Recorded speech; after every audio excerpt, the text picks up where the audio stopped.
Olá a todos, estamos começando aqui um programa diferente. Vocês estão sempre acostumados a ver aqui no canal de conversar sobre direito ambiental, meio ambiente, advocacia ambiental.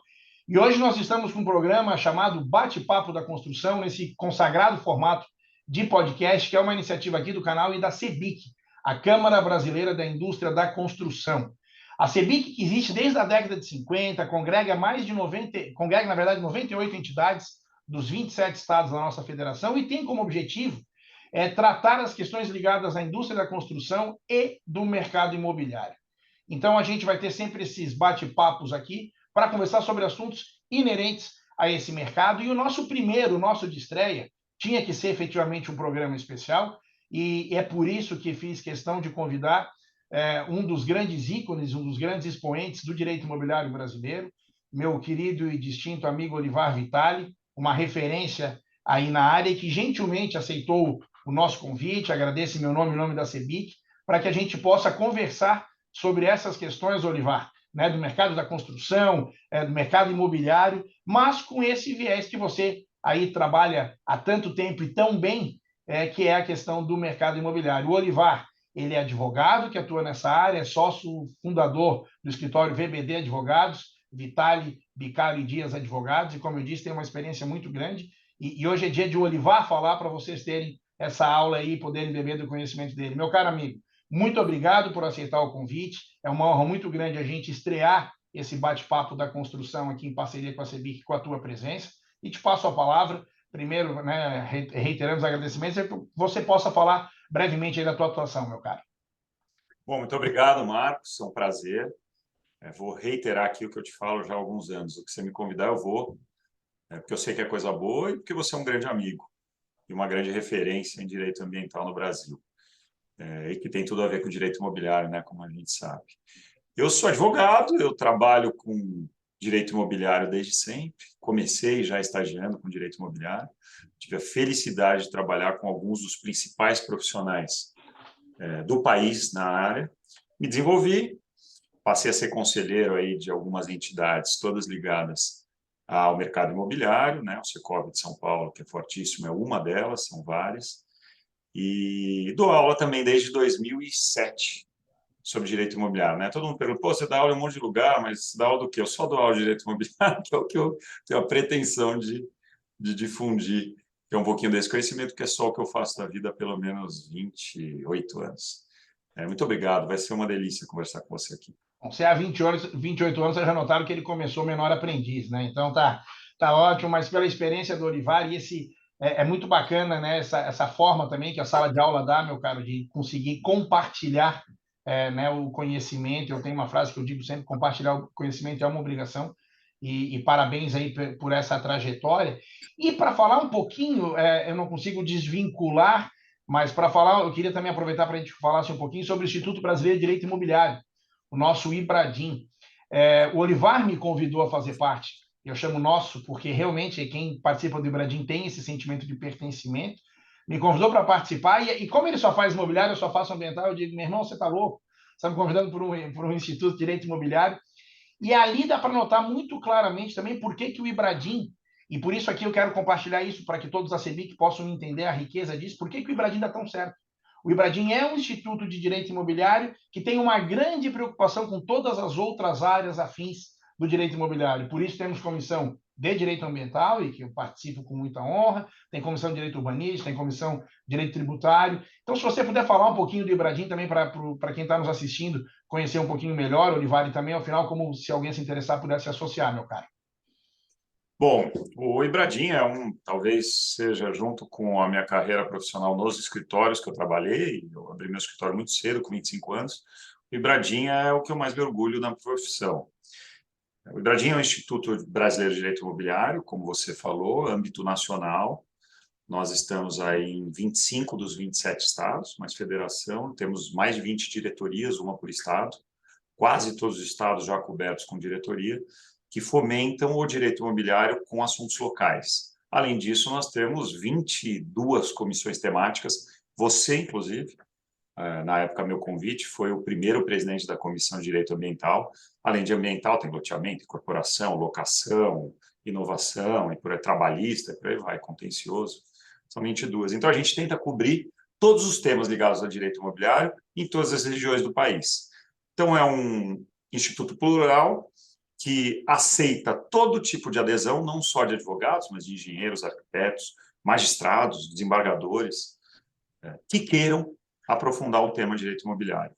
Foi uma lacuna que nós encontramos em 2017 para 2018, porque você já tinha o IBDFAN, Direito de Família super forte, o Instituto de Direito de Processo Civil, o Instituto de Direito Tributário, mas de imobiliário não havia. E como nós, né, eu e outros parceiros, pares, que trabalhamos com isso, sabíamos que se nós não fizéssemos não ia acontecer, nós nos juntamos, eu de São Paulo, todos conhecem o André Abelha do Rio de Janeiro, Bernardo Queres da Bahia e mais alguns, e nos juntamos e criamos esse instituto em 18, já tem aí 4 anos e meio, somos mais de 3 mil associados, eu fui o primeiro presidente, já saí, hoje é o André Abelha, que ainda tem mais meio mandato para cumprir. É o instituto de todos, né, como nós sempre falamos, e que vem crescendo porque é uma entrega, né, Marcos? Você que tanto fez e ainda faz pelo Ibradim, eu também. É uma entrega. Quando você entrega de coração e vê as pessoas aprendendo, as pessoas agradecendo, as pessoas interagindo e pertencendo, que foi um termo que você já usou aqui, o negócio funciona. É um orgulho, cada vez mais feliz com o Instituto. Bom, se alguém se interessar, www.ibradim.org.br. Se inscreva lá, como disse, você participa tanto no âmbito do teu estado quanto de todas as comissões. E aqui, né, quando a gente conversa de CEBIC, é muito importante, porque a gente fala muito do mercado, mas o mercado vai ser melhor se o direito for melhor estudado, melhor aplicado. Isso é extremamente importante. Então, falando, né, sobre esse direito imobiliário aí tão famoso, tão falado, meu cara, a gente vem aí de 2 anos, né, de pandemia, estamos aí na pós-pandemia, voltamos a máscara em avião, enfim, algumas questões, mas passamos esses 2 anos de pandemia, tivemos um ano extremamente complicado pelas eleições, né, eleições bélicas, um país que veio muito dividido, o resultado das eleições demonstrou bastante isso, guerra, Rússia e Ucrânia, inflação alta no mundo inteiro, muitos e muitos desafios. Neste cenário, meu caro, e com essa tua experiência toda, como é que você enxerga o mercado imobiliário neste atual momento que a gente vive e está por viver? Bom, como você pincelou, muita coisa, né, acontecendo. Nós temos de positivo o fato de que o país é um país de empresários resilientes. É um país de empresários que estão acostumados com inflação alta, depois inflação baixa, juro alto, juro baixo, e cenário econômico em geral favorável e desfavorável. A gente brinca que se o brasileiro esperar estar em voo de cruzeiro para agir, ele nunca vai agir.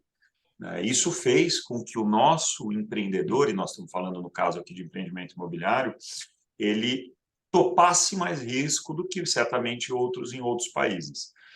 Nós vivemos, né, fazendo um esforço histórico aí, um período de bonança no mercado imobiliário, 2006 a 2014, e aí mostrando a resiliência do brasileiro. Os Estados Unidos tiveram o problema da subprime, e todo mundo achava que isso ia reverberar na Europa e no Brasil. No Brasil, mexeu muito pouco. O Brasil continuou crescendo, mas aí em 2014, por conta de um cenário econômico ruim no mundo inteiro, a produção diminuiu, o consumo diminuiu, e nós tivemos aí pelo menos 4, 5 anos dos chamados distratos, né, de unidades imobiliárias de loteamento de incorporação e de pouca produção. Incrivelmente, quando o Brasil parecia caminhar para uma retomada na construção civil, a gente sabe que a construção civil é o setor que mais emprega, não tem país que cresce se a construção civil não crescer, e uma vez crescendo a construção civil, a tendência é que o país como um todo cresça, porque isso gera emprego, porque isso gira receita, porque isso faz com que o consumo também aumente a produção de tudo indiretamente. Quando a gente estava começando a retomar, veio essa pandemia mundial, todo mundo foi para casa, as atividades econômicas em geral foram estancadas, verdade seja dita, de forma correta e coerente, a atividade da construção civil, que é essencial, não parou, mas ainda assim diversos dos insumos a ela atrelados pararam de ser fabricados. Então, com o passar do tempo, a pandemia durou aí 2 anos, pelo menos, né? Ou quase 2 anos, com o passar do tempo, vários dos insumos da construção civil entraram ou em falta ou em parte escassez, o que gerou uma inflação muito alta, o que gerou um aumento do custo da construção muito alto. Tivemos aí o aço batendo 70%, 80% de aumento em um ano. Isso inviabilizou muitos dos negócios ou fez com que os contratos imobiliários de construção, de aquisição, tivessem que ser negociados e revistos. Eu acho, Marcos, que, assim, feito todo esse resumo, a gente está num momento de crescimento em razão de ter parado 5 anos e depois mais 2 com a pandemia. Então, o brasileiro não consegue ficar parado, tem muito dinheiro no mercado, tem muito dinheiro buscando algo a performar, mas, ao mesmo tempo, o cenário econômico mundial, e eu acredito que até mesmo o brasileiro, com mudança de governo, de forma partidária falando, mas porque toda mudança gera alterações de investimento. O comando do governo nos últimos 4 anos fazia investir em algo que certamente esse governo que era de oposição vai investir diferente. Então, tudo isso dá uma refreada. Então, eu acho que nós vamos ter um equilíbrio. Eu acho que nós não vamos bater recorde de produção, mas também não vamos ficar parados. Nós vimos nos últimos meses, seja por conta de Copa do Mundo, seja principalmente por conta de eleição, os empresários segurando um pouquinho. Juro alto atrapalha, juro alto faz com que o dinheiro que possa ir para a produção, às vezes, fique parado, porque o dinheiro parado, o risco é pequeno, né, rendendo. Vamos ver, é um cenário novo, novo para 2023, mas não tão novo para o brasileiro que está acostumado com essas subidas e descidas de mercado. Maravilha, meu caro. E falando dessas mudanças todas, é uma questão que sempre me chama a atenção. Assim, a gente vê que muitas vezes o direito não anda na velocidade que deveria para as mudanças que o mercado traz, né? E se a gente for olhar os últimos anos, tudo que mudou, né? Isto daqui que nós estamos fazendo, poder bater esse papo aqui à distância, era uma coisa impensada há não muito tempo atrás. Então, a gente vê rápidos avanços aí nos sistemas construtivos e dos produtos oferecidos ao mercado. Pensando no direito imobiliário, a legislação e, eventualmente, entendimentos jurisprudenciais, que também demora, né? Porque você começa uma ação em primeiro grau até chegar em tribunal superior. Como é que você vê isso? Como é que o direito imobiliário tem se relacionado com essas mudanças tão bruscas aí de sistemas e produtos oferecidos ao mercado? Olha, Marco, vou te falar que eu trabalho com isso, como eu já falei lá atrás, desde 94, desde a época de estágio. Eu tive a sorte de pegar o período de maior atualização dos temas imobiliários em termos de legislação. Nós tivemos pouquíssima alteração no século XX. Criação do SFH em 64, a própria lei de incorporação de 64, a lei de loteamento de 79, mas muita coisa parada, né? O mundo era diferente. O Código Civil de 1916 foi ser alterado em 2002, quase um século para alterar. De 90 e pouco para cá, do final do século XX para cá, nós temos uma enxurrada de novas normas, em geral. O Legislativo tem trabalhado incessantemente. A relação com os entes governamentais e o setor privado tem se estreitado de forma muito inteligente e correta. O setor privado, CEBIC, uma delas, tem atuado, Secov, outra, Sinduscom, Abraim, todas as entidades que eu e você, de forma pro bono, trabalhamos e nos dedicamos também, que é uma questão social, tanto quanto da aula, que você falou aqui, tem tido um acesso muito grande ao setor do governo, ao legislativo. Então, a legislação tem melhorado muito. Então, nós tivemos, em 2004, a lei que criou o patrimônio de afetação, que melhorou a lei de alienação fiduciária, criou a retificação de registro extrajudicial.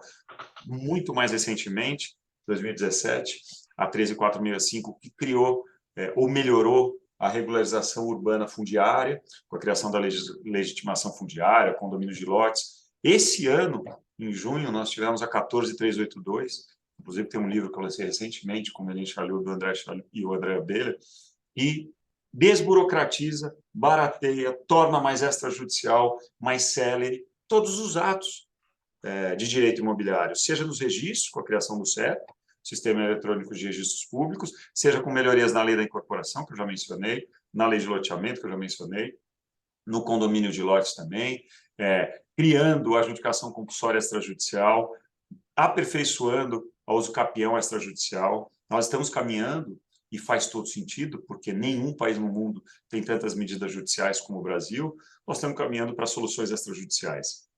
O respeito a direitos constitucionais que estão aí em vigor desde 90, quando a nossa Constituição, na fase democrática, nasceu da ampla defesa, do amplo acesso ao judiciário, ele não é mais visto como a necessidade de ir ao judiciário para solucionar conflitos, mas sim com o direito constitucional de ir ao judiciário reclamar, eventualmente, abuso na solução do conflito extrajudicial. Esse é um caminho sem volta. Inclusive, eu tenho participado de alguns grupos, um deles comandado pela Patrícia Ferraz, oficial de registro de imóveis de Diadema, só visando melhorias na legislação para transformar em algo extrajudicial.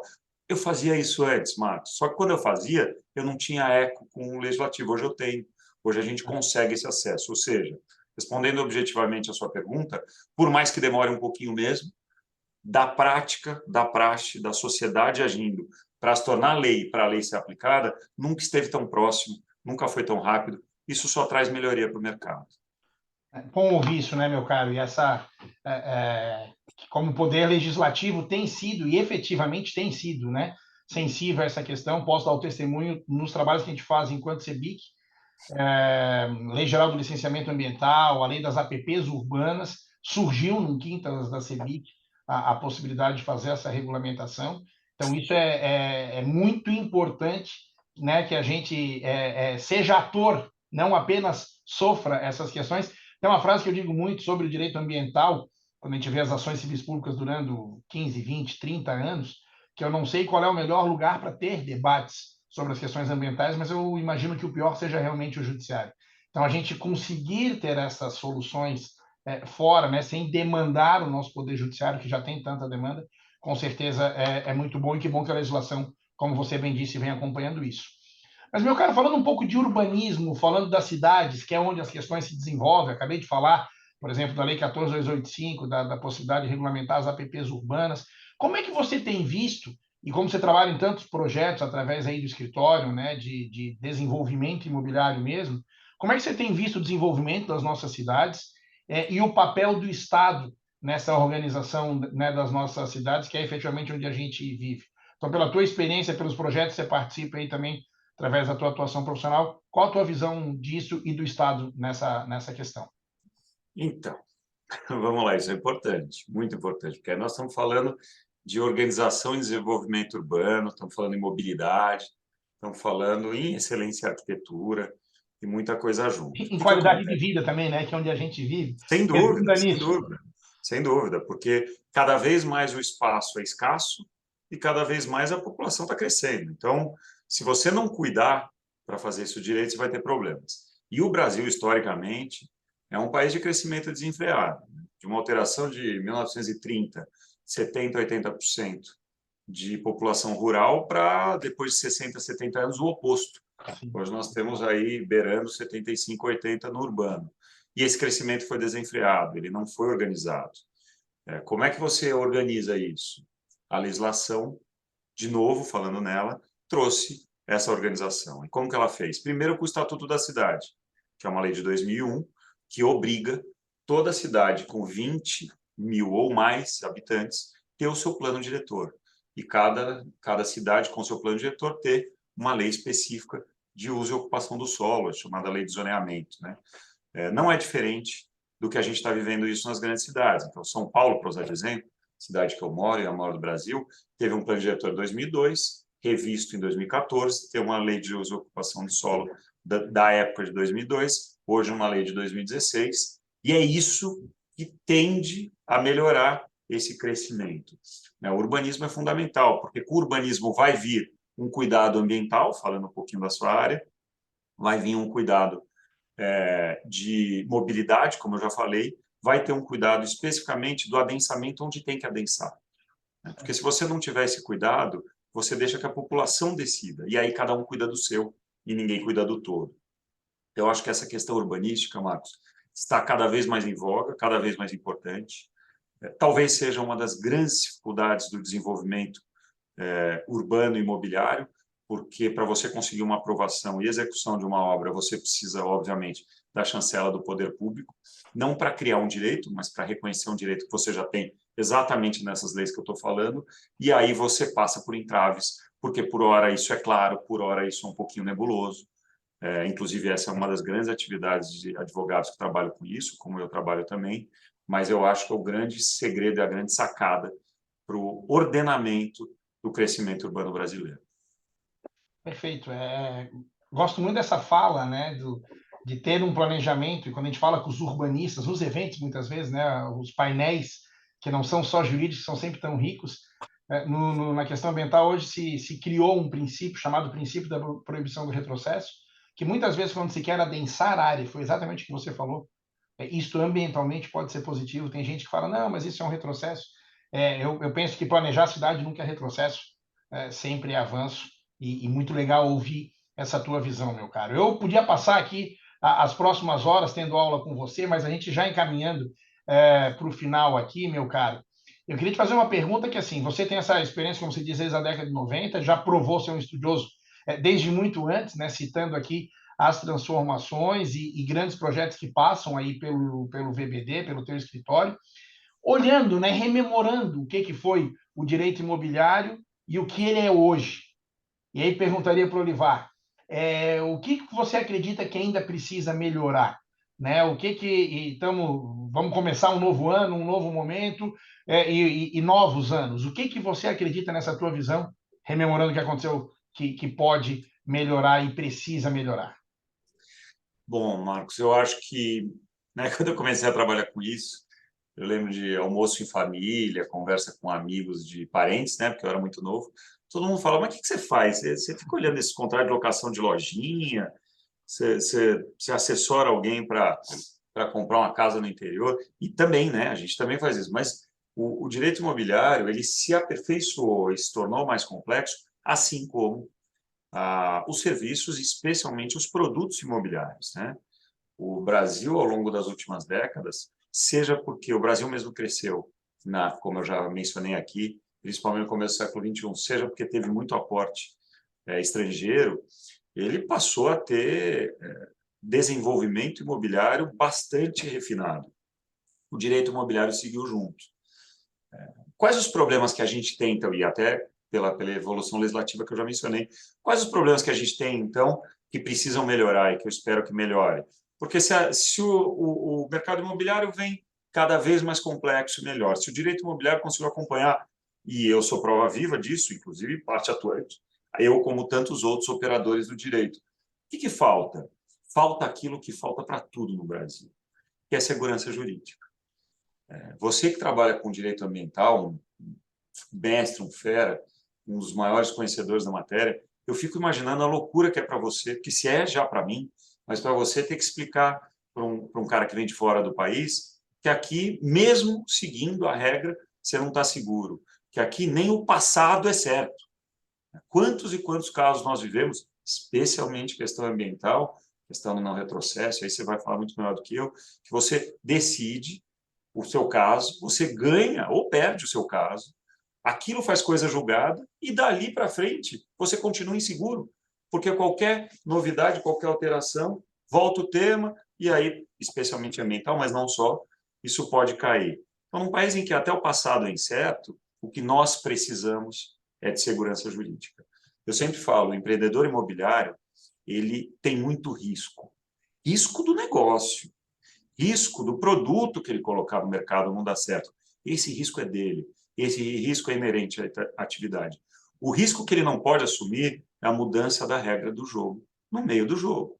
Você não pode começar um empreendimento imobiliário, tem uma legislação, você leva para aprovação, você consegue um alvará e dali a 2, 4, 6 meses, por conta de uma alteração do setor administrativo, que não pensa mais assim, ou até mesmo do judiciário, o teu alvará, que com ele foi carregado investimento, dedicação, trabalho, empregos comprometidos por 2, 4, 6 anos, porque a gente sabe que a construção civil não é simples, ela leva um tempo para ser aperfeiçoada, mudou a regra do jogo, cai tudo.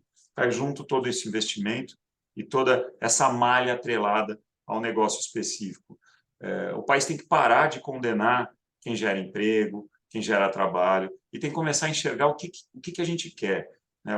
Qual o tipo de imagem que nós vamos passar, seja para o estrangeiro que quer investir, seja para os nossos filhos que vão crescer e vão continuar aqui. Então, resumindo, muito melhorou. Nossa, só tenho a elogiar, mas tem muita coisa para ser feita ainda. E o que falta ser feito é menos de direito imobiliário e sim muito mais de sociedade.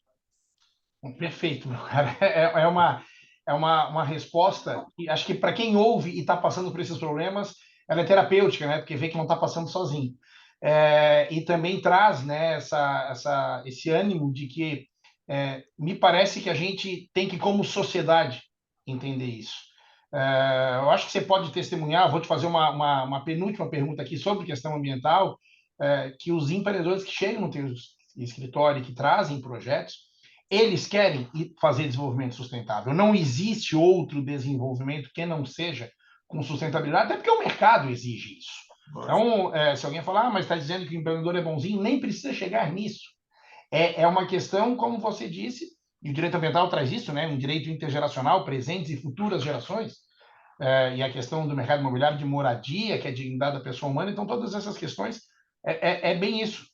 Deixa eu planejar, deixa eu saber o tempo que dura, deixa eu saber quanto custa. Mas no meio do caminho, de fato, é uma coisa muito, muito complexa e que a gente tem que lutar.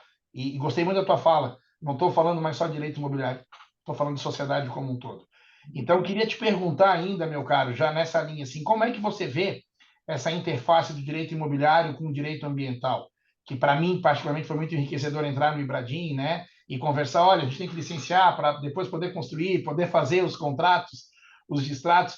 Se você lá em 94 passou por essas perguntas, imagina eu em 99, quando eu comecei, e dizer que trabalhava com ambiental, eu perguntava se eu plantava árvore, se eu adubava, enfim, essa questão. E hoje tem desenvolvido tanto. Como é que você vê esses dois ramos do direito, que são tão interligados, cada um com as suas especificidades, mas tão interligados? Como é que você vê isso, deixando a segurança jurídica, que já foi a mensagem antes, mas rapidamente, se você pudesse falar sobre isso, meu caro.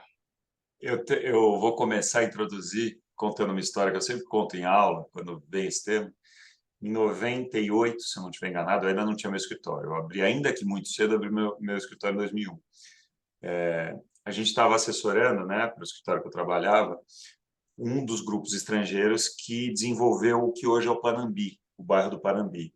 O Panambi, antigamente, era uma área verde, eram 5 lotes, eu lembro bem, era 21, 22, 23, 24, 25. Cada grupo de empresas adquiria um lote. E esse lote específico, não lembro qual dos 5, era um cliente nosso, era um grupo americano. E aí, nosso escritório foi contratado para fazer a aquisição, eu trabalhei muito nisso. E aí, na época, chegou, era o fax, 98 era fax, Para chegou quem por não fax, sabe, depois, muita gente não vai saber, bota no Google ali. Tinha até para saber o petição que é por fax. fax, prazo de 5 dias, etc. Poxa, mas somos tão jovens, né? Mas era fax, era um aparelho de fax. E aí chegou dos Estados Unidos, quem trabalhava lá era o João, falecido João, um grande amigo meu, que cuidava do fax, porque você tinha na época operador de fax, tamanha importância. Chegou um bloco assim, uma lista de não sei quantas partes, mas era um monte, da due diligence que o americano esperava que nós fizéssemos na aquisição. Primeiro olhamos com maus olhos, né? Falamos, pô, eles vão querer ensinar a gente a... Segundo, começamos a rir quando analisamos, porque só de documentos ambientais tinha, sei lá, umas 2 folhas com uns 20 itens. Em 98, Marcos, ninguém falava em análise ambiental para aquisição de imóvel no Brasil. Não existia isso, essa é a grande verdade. Ou você estava condenado pela CETESB, falando em São Paulo, né? Aí depende de qual companhia, em que estado, mas falando em São Paulo era CETESB, ou você não estava, ou você era uma área catalogada como contaminada do CETESB, ou você não era. E na época, esse fax rodou o escritório, né? Todo mundo que fazia isso ria. Tenho certeza que se eu pegar aquele documento 98 é o que a gente faz hoje em São Paulo, no Brasil. São Paulo não, no Brasil. Porque evoluiu. E você bem sabe que só vai evoluir mais. Né? Não existe crescimento se não for sustentado e não existe crescimento sustentado se não tiver o cuidado ambiental. Né? A proteção, a defesa e a evolução do tema tem que ver com crescimento também, com desenvolvimento. Não é nem ser xiita, que para defender o ambiental você não faz mais nada, mas também não é xiita para o outro lado, que você deixe de lado. Ou seja, não dá para pensar em mercado imobiliário sem pensar em ambiental. E aí um anda junto com o outro. Não dá para pensar em direito imobiliário sem pensar em ambiental. Agora mesmo, nós fomos contactados por um cliente que vai fazer um desenvolvimento gigantesco no Nordeste. Cheguei até a falar com você desse caso. E ele falou, olha, eu quero a assessoria de vocês, eu escolhi vocês por causa do seu nome, mas eu estou antecipando. Mais 50% da minha questão lá é ambiental. O desenvolvimento imobiliário passa até a ser acessório, apesar de ser o core business no final, porque hoje o meu desafio é ambiental. eles andam juntos, não à toa que quando a gente fundiu o Bradin de cara, eu já sugeri também a comissão de ambiental, porque não tem direito imobiliário, não tem mercado imobiliário sem o cuidado e a atenção aos aspectos do meio ambiente. Bom, meu caro amigo, como eu tinha dito lá no começo, posso agora ter a convicção de quem chegou até aqui que eu não menti, com o teu brilhantismo e a tua experiência e expertise. Eu tenho certeza que das nossas 10 comissões da CEBIC, mais o nosso conselho jurídico, que tantas pessoas você bem conhece, todas podem se aproveitar desse podcast, não só a de meio ambiente e a da indústria imobiliária. As pessoas inscritas aqui no canal também, com certeza, vão ver que, na verdade, se os vídeos fossem feitos pelo Olivar, seriam muito melhores do que feitos por mim. E eu queria, meu caro, como última questão, uma mensagem final, realmente te perguntar, com tudo que você falou, e te conheço e sei que você é um realista otimista, uma mensagem aí para a gente caminhar com essa questão de desenvolvimento, com a questão como sociedade, como você bem falou, que precisa melhorar. Muito palavras finais suas aí, mais uma vez te agradecendo, meu caro. Mais uma mensagem aí para quem está nos ouvindo aqui nesse nosso primeiro bate-papo da construção.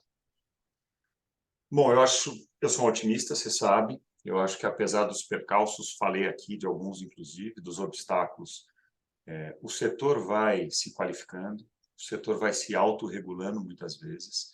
Nós temos hoje profissionais muito melhor intencionados do que eles eram há algum tempo, há anos, talvez décadas. Você cada vez vê menos o empresário querendo resolver pela forma errada, pelo jeitinho brasileiro. Cada vez você vê mais o setor público aberto para ouvir o privado, como eu já mencionei aqui, para a melhoria das normas e do atendimento administrativo. E eu acho que não era para ser diferente, não é para ser diferente. Eu acho que o mercado, como eu já mencionei, ele está um pouquinho turbulento, tem que estar. Lá fora está uma bagunça do país e aqui dentro a gente não pode falar que está tranquilo, porque não está. Mas eu acho que nós vamos ter um ano de 2023 muito bom em relação ao desenvolvimento imobiliário e uma expectativa de crescimento ainda maior depois. A pandemia ela foi muito ruim, mas, por outro lado, ela mostrou para muita gente que tem que fazer, que tem que executar, porque senão você fica parado em casa.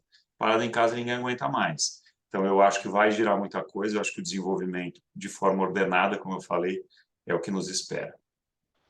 Bom, meu caro, meu nome é como consultor jurídico ambiental da CEBIC, em nome da CEBIC, de todas as comissões, eu quero realmente agradecer aí por você ter tirado do seu tempo, numa época tão light, né, que não está corrida para ninguém nesse momento de fechamento do ano, mas para poder compartilhar conhecimento. De fato, quem tem isso e tem essa paixão pela sala de aula, como você disse, entre os últimos 15 anos, a gente sempre aceita esses convites, porque é muito bacana, é muito legal. Quem gostou aqui, gente, né, interaja aqui através do nosso canal, encaminhe esse vídeo adiante, a gente vai vir com novos bate-papos da construção e também os vídeos do canal. Até a próxima, um abraço a todos, tchau, tchau. Tchau, grande abraço, obrigado, Marcos, um prazer.